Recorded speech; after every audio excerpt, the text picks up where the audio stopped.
ሰራዊት ኤርትራ በቀረባ እዋን አዲስ አበባ ከምዝ ቆጻጸረ ዘመላኸት ሓበሬታዎች ካብ ብልጽግና ዝመጽ ሓዊ ካብ ወልዲያ ተበጊሳ አዲስ አበባ መዕለቢያ ጌርና ኣለና ዝበለ ስርዓት ግደፍ ኢናት ካብ ደንብና አርሒቅናዮ ይበለሎም በዘውጥናዮ ትልሚ ንኸድልና ጽምዶ ፈጢርና ድማ እቲ አሰላልፋ እምባ ንባጫሴ ቁም ነገር የትኩም ከምዝ ክትዛረብሎ ገለመጽኹም ባጫ ኮተራ መርኺ ነይሩ ግን anyway ባጫ አብ በቅድሚያም ሰበር መረጃ በትናንትናው ዕለት ምሽት በጠቅላይ ሚኒስትር አብይ አህመድ የፌስቡክ ገጽ ለ1501ኛው የመውሊድ በዓል እንኳን አደረሳችሁ መልእክት ቢተላለፍም ጠቅላይ ሚኒስትሩ ከህዝብ እይታ ሰላም ከመይጽነው ክብራት ተከታተልቲ ሁሉም በበዘለኹም ወሰላም ራዋ እንዳተመነሁልኩም ሎም ድማ ማሕበራዊ ሚድያ ክዘውር ካብ ዝውዓሉ ህሉ ኩነታት ዜናታት እተን ዝተመረጻ ሒዘልኩም ቀሪበለኹ ካባቶም ድማ ለማዝ የመዘራረብ ዝነበረ ሰራዊት ኤርትራ ሃንደበታው መጥቃዕቲ በአፋር ገጽ ከም ጀመረ ተሰሚዕሎ ንሱ ዝተጀመረ ኩናት ከመይ ካይደሎ ዝብል ነገር በሓደ ኮይና ክሬና ክብራት ተከታተልቲ ካብቶሳኽ ድማ ሎሚ ሓደ ሰበር ዜና ተሰሚዕሎ ንሱ ድማ መራሒ ኢትዮጵያ አብይ አህመድ በከቢድ ሓሚሞም ናብ ወጻኢ ከም ዝኸዱውን ተሰሚዕሎ ንሱ ከመይ ዝብል ነገር በሓደ ኮይና ክሬና ክብራት ተከታተልቲ ካብቶሳኽ ድማ ህሉ ኩነታት ዜናታት እውን ሒዘልኩም ቀሪበለኹ ቅድመ ደብና ምጅማርና ግን ላይክ ሰብስክራይብ ምግባር ከይተረስዑ ዝምባልና ምጽቅጽል መደብና ንወጽ ከባቢ ወለጋ ዓሰርተ ብዕጡቃት ከም ዝቆተሉ ተሓቢሮም ኣብ ከባቢ ወለጋ ዓሰርተ ተጋሩ ብዕጡቃት ከም ዝቆተሉ ተሓቢሮም ኣብ ወለጋ ከባቢ ጎትን ኣብ ልዕሊ ተጋሩ ዝተፈጸመ መጥቃዕቲ ሳጊድኒ ዓሰርተ ሰባት ህይወት ከም ዝሓለፈ ተገሊጾም ኣብ ወለጋ ከባቢ ጎትን ዝተፈጸመ መጥቃዕቲ ሳጊድኒ ዓሰርተ ንጹሃት ተጋሩ ህይወት ከም ዝሓለፈ ነበርቲ ኣፍሊጦም ኣለዎም ተጋሩ ዝነብሩላ መንደር ሰለስተ ሙሉ ዝተቃጸለስ እንትኸውን ገዛውቲ ንብረትን እንስሳን ብዕጡቃት ተዛሪቦሎም ኣብ ክልል ኦሮሚያ ወለጋ ከባቢ ጎትን ትማልን ኮጀመራ ናዕጡቃት መጥቃዕቲ ዛጊድ ደው ከም ዘይበለን በሰንከ ድማ ናይ ዓሰርተ ንጹሃት ተጋሩ ህይወት ከም ዝሓለፈ ካብቲ ቦታ ዝተረኸበ ሓበሬታ የመላኽት እቲ መጥቃዕቲ ብስርዓት ብልጽግና ብዝተወዱ ዕጡቃት ዝተፈጸመ ምዃኑ ዝገለጹ ነበርቲ ተጋሩ ዝነብሩላ መንደር ሰለስተ ሙሉ ከም ዝተቃጸለትን ገዛውቶም ከም ዝዓነወ ንብረቶም ከም ዝተዘረፈን እንስሳታቶም እውን ከም ዝተወረሱ ኣፍሊጦም በቶም ዕጡቃት ዝተሰረፈ ውልቀ ንብረት ኣብ ከባቢ ቀጽሪ መዘጋጃ ቤት ብሕሊነት ተኸፋፈለ ምህላው ነበርቲ ገሊጾም እዚ ዝፍጸም ዘሎ ግፍዒ ምስ ፖለቲካ ምንም ዓይነት ርክብ ኣብ ዘይብሎም ንጹሃት ዜጋታት ዝዓለመ ምዃኑ ዝሓበረቶም ወገናት ኣብቲ ከባቢ ዝርከቡ ተጋሩ ከይተወዱ ብህፁፅ ኣውፁና ብምባል በንብዓት ዝተሓወሱ ናይ ረድኤትን ድሕንነትን ጻውዒት ኣቕሪቦም ኣለዎም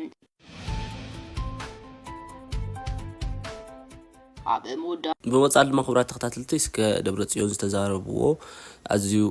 ንብዙሓት ሰባት ዘዘራረበ መግለጽ ኣሎ እስከ ሱሪና እንመለስ ሰዓይና እናዋሕደ ይቆይኑ ኣብዚ ሓለፈውን መጽኦም ነይሮም ተምናይ ኣፍሪካ ኣብ ቦምበር ናይ ሽምግልና ከም ነበር ፕሬዚዳንት ኦባሳንጆ ወዚ መፁ ሰላም ዶ ትለሊ ዓይነት ሰላም ዳ ኣፍሪምና ዲና እንደ ዓመት ኣፍሪምና ዲና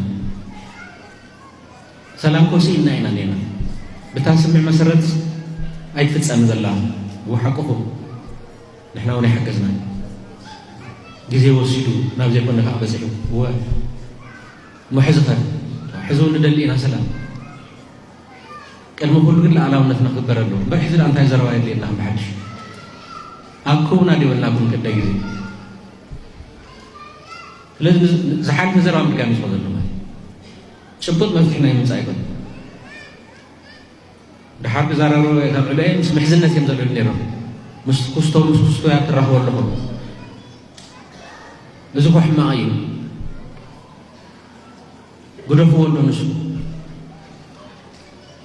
ትትገብሩ መግለጺ ህወሓት ሕሾ ጽላትና ብቃርጽና ይፈሽል ህልውና ህዝቢ ትግራይ ብሓድነት ይረጋገጽ ኢሉ ህወሓት ኣብ ዘውፅኦ ሰሙናዊ መልእኽቲ ደቂ ዓበይቲ ህፃን ኣብ ቀረባ እዋን ክነውደቃ ብ500 ቅርሺ ጥራሕ በዛ ኣካውንት እዚ እናተኹም ትኬት ብምቑራጽ ተዓወቲ ኤሌክትሪክ ሞተርን ካልኦትን ይኹኑ በዝሒ ትኬታት ብምቑራጽ ድማ ዕድልኩም ኣስፍሕታ ኢኹም ሰናይ ዕድል ህዝቢ ትግራይ ዝገጠሞ ናይ ጥንተት ሓደጋ እናመከተ ጸንሐ ሳላዘይ ጸዓድ ናይ ቃልሲ መንፈስን ውዳቦን በመሓዝ እዩ ጽናትና ነዚ ክብርታት እዚ ንምሽርሻር ሰፊሕ ወፍሪ የካይዱ ከም ዘለዉ ገሊጽ እዩ ድሕሪ ሰመምዕ ፕሪቶርያ ዝተኻይዱ ናይ ህዝቢ ዘተታት ውሽጣዊ ሓድነት ኣብ ምጥንኻር ናይ ራያ ሓድነት ኣብ ምፍጣር عبي بركتو كم زجبرون هزب تجري كم زي مركخ نفتاون طلعن قلت ملتي كم زي محلفة قلتيو سرعة بلتقنا هزب تجري نمسكون من بركخن نبي أفراد مكروه بمتقام يتوسط أجندو مفصل ميسعر كم دولار ما حبيريو هزب تجري فتصم كم دي سكونن كم دي سعرن بممان مسكالو تمصالح حدا قازلو مزبطات محبار بمكلاس هلونن مثلن عرسا وصانن بصنعات كم زرقاقت حوات أدو تصمنا مجلسي أفليتو 50 ሚእታዊ ሰራዊት ፖሊስ ዞባታት ትግራይ ናብ ግንባር ክወፍር ምዃኑ ተገሊጾም በመሰረት ቅድሚ ወርሒ ዝወፀ መምርሒ 50 ሚእታዊ ሰራዊት ፖሊስ ኩለን ዞባታት ትግራይ ናብ ግንባር ክወፍር እንተሎ እቲ ዝተረፈ 50 ሚእታዊ ድማ ኣብ ከባቢው ጸጥታ ኣብ ምሕላው ከም ደጀን ኮይኑ ክሰርሕ ተባሂሎም ናይ ኩለን ዞባታት ኣባላት ፖሊስ ሎሚ ኣብ መቐለ እንዳ ጊዮርጊስ ናይ ቀደም ናይ ፍሉይ ሓይሊ ካምፕ ዝኣተው እንትኾኑ ኣብ ዝቕፅሉ መዓልታት ናብ ማእኸል ታዕሊም ፈለገ ዳዕሮ ንምእታው እናተዳለዉ ይርከቦም በሰንኪ ዝወፍሪ ብርክት ዝበሉ ኣባላት ፖሊስ ስራሕ ገዲፎም ናብ ሓራ መሬት እናወረዱ ምህላዎም ድማ ተሓቢሩ እዮም በመሰረት እዚ ዝተዋሃበ ትእዛዝ ናይ ኩለን ዞባታት ሰራዊት ፖሊስ ኣባላት ሎሚ ናብ ከተማ መቐለ እንዳ ጊዮርጊስ ከባቢ ዝርከብ ናይ ቀደም እቲ ፍሉይ ሓይሊ ካምፕ ዝኣተው ኮይኑ ኣብ ዝቕፅሉ መዓልታት ድማ ናብ ማእኸል ማሰልጠኛ ፈለገ ዳዕሮ ንምእታው ኣብ ምድላው ይርከብ ንምጉዓዝ ሰራዊት ዘገልግል መኻይን እውን ነዳዲ መሊአን ተዳልየን ከም ዘለዎም ካብቲ ቦታ ዝወፁ ሓበሬታታት የመላኽቶም እዚ ናብ ግንባር ናይ ምውፋር ትእዛዝ ኣብ ውሽጢ ሰራዊት ፖሊስ ዘይምእዙዝነትን ተቃውሞን ዘልዓለ እንትኸውን በሰንኪ ዝወፀ ናይ ወፍሪ መምርሒ ብርክት ዝበሉ ኣባላት ፖሊስ ስራሕ ገዲፎም ናብ ሓራ መሬት ይወርዱ ምህላዎም ድማ ተሓቢሩ እዮም ንባጫሴ ቁም ነገር የትኩም ከምዚ ክትዛረብሎ ገለ መጽኹም ባጫ ኮተራ መርኺ ነይሩ ግን ኤኒዌይ ባጫ ኣብ ሓምሻይ ወራሪ ተማሪኹ ሓምሻይ ወራር ማለት ካልኣይን ሳልሳይን ራብዓይን ወራር ምስ ሓለፈ ጸላኢ ሓደ ዝዓረፈ ኣብ ካልኣይ ኣብ ሳልሳይ ራብዓይ ዘይተኻፈለ ግብረ ኃይል 503ኛ ለንኡስ ግብረ ኃይል ዝባል በሓደ ገማም መራሒ ሓያል መራሒ ኮሎኔል ካሳ ገብረ ማርያም ዝባል ካብ ባጫዕ ተበጊሶም ገሊኦም ከዓ ካብ ጉልቡብ ተበጊሶም ንመንጎ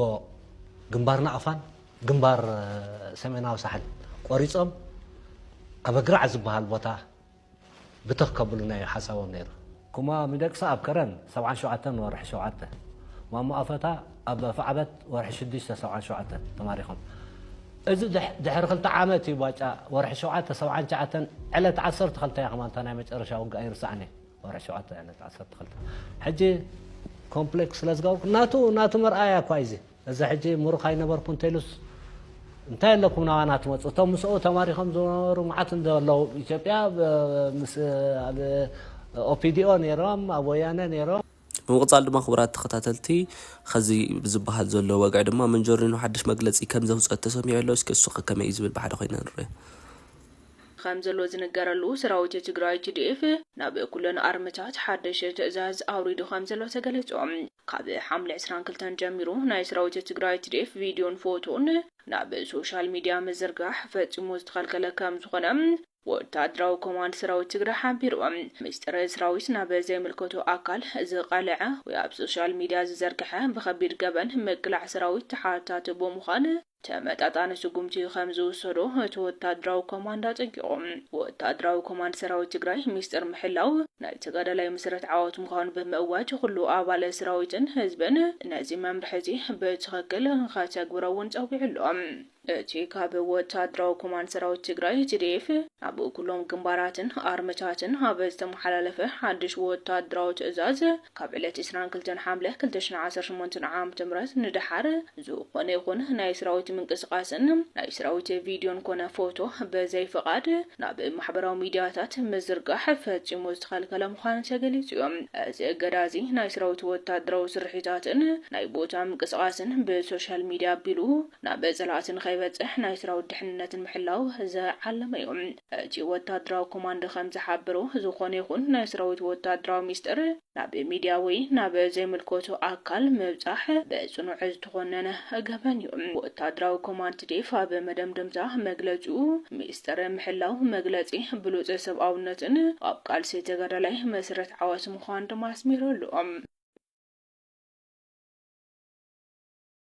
መንሰይ አይን ገፍፍን በመዋል ክልተ ላዕለዎት ሓለፍቲ ናብ TPF ተጸምዲያው ፕሬዝዳንት ነበር ኦሳንጆ ናብ መቐለ ክገይሽ በቀዳማይ ሚኒስትር አብይ ተነጊሩሉ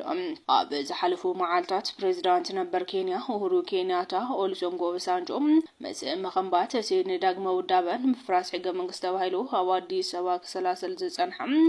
መመኻኻሪ ኮሚሽን ተረኺቦም መድረኽ ገብሮ ብዝብል ተዓዲሞም አዲስ አበባ መታወም ይፍለጥ እዮም እዚ መድረኽ ኣብ ዝሰላሰሉ ዘሎ እዋን ድሕሪ ውዕሊ ፕሪቶሪያ ኣብ ርእሲ ከተማ ትግራይ መቐለ ዝተፈጸመ መጥቃዕቲ ድሮን ነቲ ኣብ መንጎ መንግስቲ ፌደራልን መሪሕነት ትግራይን ተቆጻጺሩ ዘሎ ሕወሓት ዘሎ ወጥሪ ኣብ ካልእ ምዕራፍ ከይሰጋገረ ስጋኣት ፈጢሩ ይርከብ ንኽልተ ዓመት ዝዘለቐ ደማዊ ኩናት ትግራይ ልዕሊ ፍርቂ ሚልዮን ህዝቢ ከም ዝሃለቐን ኣብቲ ክልል መሰረታዊ ልምዓታት ከም ዝዓነውን ሰፋሕቲ ገሰሱ ኣብ መሰላት ከም ዝተፈጸሙን ጸብጻባት ይሕብሮም በፍራም ውዕሊ ፕሪቶሪያ ሲዕቡ ተዛቦታት ካደን ትክክል ማሕበራዊ ግልጋሎት ክረከብ ኳንተ ተግበረም ኣብ መንጎቶም ተዋዓልቲ ሙሉእ ምትእምማን የተፈጠረን ጸኒሖም ክልቲኦም ወገናት ኣብ ዝሕተላፈፀት ስምምዕነት ፕሪቶሪያ ነጊናት ብዝግበር ምድላዋት ክቃተቱ ምጸንሑ ናብ ዝኾነታት ኣምሪሑ ይርከብ ፍላይ ድማ እቲ መሰረት ስምምዕነት ፕሪቶሪያ ዝቆመ ግዚያዊ መምሕዳር መራሕቲ ሕወሓት ካብ ዝፈርስ ንድሓር እቲ ኩነታት እናኸፈ መጺኦም በተደጋገምቲ ደብዳቤ ድሮንን ሚግን ዝተቆጥዑ ሓይልታት ትግራይ ናብ ዕላው መጥቃዕቲ ክሰጋገሩ ይኽእሉ እዮም ዝብል ስጋት ዝሓደሮ አብይ አሕመድ ንኣደራዳሪ ተወካል ሕብረት ኣፍሪካ ኦሉሴጉን ኦባሳንጆ ናብ መቐለ ንምልኣኽ ካብ ናይጀርያ ብውጹፅ አዲስ አበባ ክኣቱ ከም ዝገበረ ፍልፍላትና ኣረዲኦም ኣለዎም እቲ ኣደራዳሪ ጉጅለ ብወገነ ትግራይ ዘሎ ወጥዕን ናህርን ብምዝሓል ዝኾነ ይኹን ዓጸፋዊ ግብረ መልሲ ከይህሉ ናይ ምልስላሴ ክያደ እዩ ተባሂሉ ኣሎ እዚ ትልሚ መገሻ ሕወሓትን ሓይልታት ትግራይን ካብ ጥምረት ጽምዶ ነጺልካ ናይ ሞቃዕ ትልሚ እዩ ክብሉ ድማ ብዙሓት ርእይቶም ይህብሎም መሪሕነት ብልጽግና ሰጣታ ሸሓት ሰራዊትን መካናይዝድን ኣጽዋርን ብዝተፈላለዩ ከባቢታት ትግራይ ናይ መኸባብ ተታሒዝዎሎም ኩለ መዳው ዕጽዋን ክባን ኣጠናኺሩ ብምቕጻል ትግራይ ኣማሲንካ ድሓር ናይ ምግባጥ ስልቲ ይኽተል ምህላው ዝፍለጥ እዮም እቶም መራሕቲ ኣብ ኣፍሪካ ብፍላይ ድማ ኣብ ዝተፈላለዩ ዞባታት ዝረአ ዘሎ እዋናዊ ምዕባለታት እታ ኣህጉር ከምኡውን ምስቲ ሕብረት ዝተኣሳሰሩ ጉዳያታት ሂቦም ከም ዝዝትኡ እቲ ሕብረት ኣፍሊጡሎም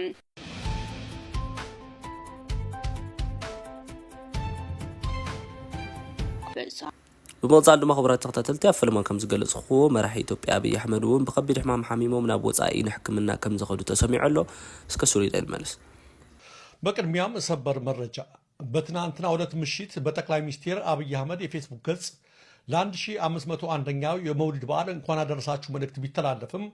تقلع مسترو كذا بيجتاك تصوروا صوص سامنتات يمولات شونو أبي بدي يجودم كتباس جمروت يمككر كوميشنو يمزجاس نسرات لاي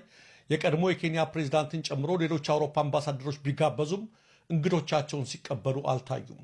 ይባስ ብሎ እንደ ሰርጋቸው ሲጠብቁት በቆዩት የኮሚሽኑ የመዝጊያ ስነ ስርዓት ላይ አለመገኘታቸው የስብሰባውን ተሳታፊዎች ብቻ ሳይሆን ቀደም ባሉት ቀናት በአብይ ተጋብዘው የመጡትን እነ ኡሁሩ ኬንያታን ጭምር ማስገረሙ ታውቋል አንዳንድ ከፍተኛ የብልጽግና ሹማምንት አብይ ለአነስተኛ ህክምናና ለቼክአፕ ሁልጊዜ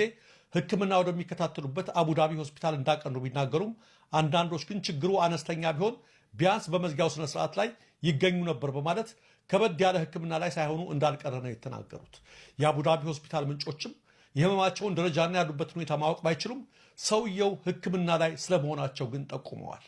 ይህ በእንዲህ እንዳለ ነው በትናንትናው ዕለት በፌስቡክ ገጻቸው ላይ በነ ዳንኤል ክብረት አማካይነት የእንኳን አደረሳችሁ የመውሊድ መልእክት እየተላለፈው ኢትዮጵያ ቴሌቪዥንን ፋናንና ዋልታን ጨምሮ እንደ አሚኮና እንደ ኦቤን ያሉ የብልጽግና ልሳኖችም ጠቅላይ ሚኒስትሩ ቀደም ሲል ካደረጓቸው ንግግሮች እየቀነጨቡ ማሰማታቸውን ቀጥለዋል ሚዲያዎቹ ይህን እንዲያደርጉ የታዘዙትም በዳንኤል ክብረት አማካይነት ስለመሆኑ ለደሬ ኒውስ የደረሰው የጽሑፍ ማስረጃ ያመለክታል አብይ ተሽሏቸው በቶሎ ወደ ስራቸው ይመለሱ ሲሆን ወይስ ህክምናቸው ገና ለብዙ ቀናት ይራዘማል የሚለውን ጉዳይ ለጊዜው ማረጋገጥ አልተቻለም የአብይ አህመድን ከመድረክ መጥፋት ተከትሎ ባልደረባይ ፋሲልም አጭር አስተያየቱን አስፍሯል የሰውየውን መጥፋት ተከትሎ የተፈጠረውን የህዝብ ትኩረት ለማስነሳት በየቀኑ ብዙ አጀንዳዎች እየተለቀቁ ነው። በውጭ ሀገራት ቢሆኑ ጋዜጠኞች አነፍንፈው ይደርሱበት ነበር። መንግስትም ተገደው መግለጫ ይሰጥ ነበር። ታይታ ወዳዶ አብይ ግን አቡዳቢ ከከተመ ሰነበተ። አሁን የመንግስቱ ሚዲያ ሁሉ አብይ ኢትዮጵያ ውስጥ ያለ እንዲመስል የቀድሞ ንግግሮችን በየደቂቃው እየለጠፉ ነው። የአብይ ህመም ከባድም ይሁን ቀላል፣ የጭንቅላትም ይሁን የልብ መንግስት ለህዝብ መረጃ መስጠት አለበት። በየቀኑ ተልካሻ አጀንዳዎችን እየለቀቁ የህዝብን ትኩረት ለማስነሳት መሞከር ብዙ ርቀት አያስኬድም ብሏል ባልደረባይ ፋሲል። ኣብ መወዳእታ ድማ ክቡራት ተኸታተልቲ ኣብ ፈለማ ከም ዝገለጽኽዎ ሰራዊት ኤርትራ ሃንደበታዊ መጥቃዕቲ ብዓፋር ከም ዝጀመረ ተሰሚዑ ኣሎ። እዚ ድማ ንብዙሓት ሰባት እንዳዘራረበን እንዳሰንበደን እዩ። እስከቲ ሓበሬታ ሰሚዕና ንመለስ። ሰራዊት ኤርትራ ኣብ ቀረባ እዋን ኣዲስ ኣበባ ከም ዝቆጻጸረ ዘመላኽቱ ሓበሬታዎች እዮም። ካብ ብልጽግና ዝመጽ ሓዊ ካብ ወልድያ ተበጊሳ ኣዲስ ኣበባ መዕለቢያ ጌርና ኣለና ዝበለ ስርዓት ግደፍ ኢናት ካብ ደንብና ኣርሒቕናዮ ይበለ ኣሎ። ብዘውፅናዮ ትልሚ ንኸድልና ጽምዶ ፈጢርና ድማ እቲ ኣሰላልፋ ከም ዝቐይሮ ዝሃበ ስርዓት ግደፍ ቅድሚ ግንባር ክትኸውን ብምስራሕ ንኤርትራ ኣነጻጺሩ ዝነበረ ሓደጋ ኣንፈቱ ከም ዝጠምዘዞ የቃልሕ ዘሎ። ካብ ኣዲስ ኣበባ 1250 ኪሎ ሜትር ርሕቀት ተቐሚጡ ኣዲስ ኣበባ ኣብ ቀረባ እዋን ከኣትየ ተጸበይን ዝብል ዘሎ እቲ ስርዓት ተጸበይና ዝብል መልእኽቲ በቶም ኣፈኛታት ኣቢሉ ፍለጥ ኣሎ።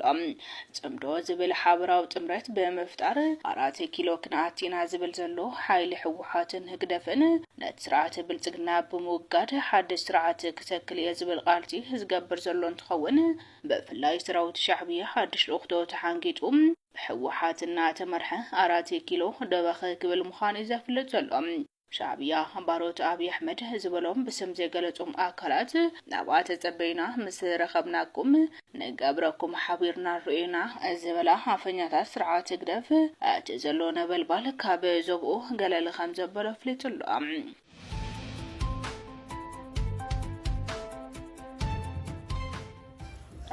ባርክስ ክብራት ተኸታተልቲ ሎ ብዝበልቆ መደባት ነዚ መስል ነሮም ድሕላት ቪዲዮ ፈትዮም ላይክን ሰብስክራይብን ምግባር ከይትርስዑ ዝምባል ብቐጻሊ በድለና እስካራኸብ ሰላም ሁኑ።